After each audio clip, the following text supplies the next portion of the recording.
Hello. Please listen to me. It's for your own good. I feel compelled to warn you of the danger that was recently unleashed upon the internet. I don't have much time left as is, and I feel that he draws near. I like to surf the net as do most people. Sometimes the internet gets boring though, and I find myself having nothing better to do but go on an anonymous camming website known as Omegle. I'm sure most of you have heard of it, as it is notorious for having those perverts jerking their junk on cam. Well, I went on Omegle for the first time in forever, and well, I guess they have this new feature where you get paired up with people that share your interests. In addition, they also let you access Facebook and use your interests on there if you want. I decided to try and began my random webcamming spree. The first few people just skipped me, and then there were those many idiots I had skipped for jerking off. But then it happened. He showed up on cam.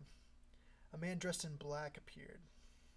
He appeared to be in a robe or gown wearing what looked like a well-detailed, semi-expensive sort of jack-o'-lantern like or creepy pumpkin mask. I couldn't really tell what the mask was made of, though. The man came on camera and was waving at me creepily. I had gotten kind of freaked, but laughed and asked if he could take off his mask. The man was silent and just shook his head no. I found that to be a bit unsettling. Time passed and I thought I had caught on. I laughed, asking the man if it was just a prank, but the man had motioned for me to be quiet, so I did. I had typed the man saying I was going to skip to the next person, and then I typed again saying, but this was just too funny. And then the man typed back, I know where you are. For the next 3 days, wherever you go, I'll follow you. Whatever you do, I'll be watching. I know where you are, who you're with, what you're doing, and when you're doing it. And all you ever see of me is this mask. And then after 3 days, I will kill you. As if that weren't enough, as I finished reading and went on to the next chat, I noticed that my webcam was mirroring his. He was somehow not broadcasting my webcam as well. I saw the man point at the screen as if he was pointing to me with his index finger, and then he did the cut throat motion. At this point, I took this as something more serious and was now on edge. I screen capped this as evidence for the police. I printed the picture out and then headed to the local police station right away. On my way to the station, I noticed in my rearview mirror the car behind me appeared to have no driver, but I did see the mask the man was wearing through the glass. When I arrived at the station and handed the pictures to the police, they assured me that they'd be scouting my area for a man with a mask for the next few days.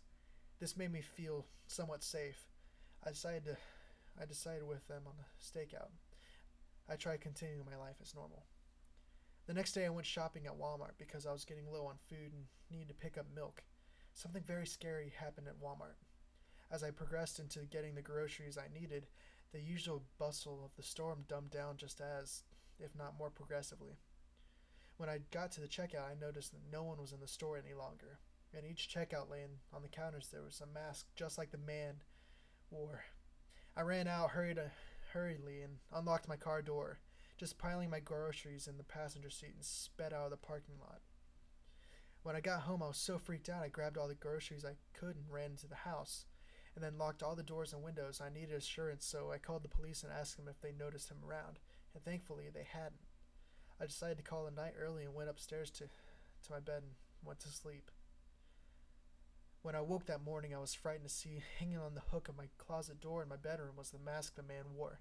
I grabbed the mask, rushed downstairs, grabbed my keys, and rushed off to the police station. I showed them the mask, and they had told me to stay at a friend's house for the night while they investigated my house. I called my buddy Brad. He always gave me a place when I needed it, so that night I headed to his place and we stayed up playing video games while I explained my situation. To my shock, he said he encountered the same man just a day before I did, which would make this his third day. Later that night, we were asleep.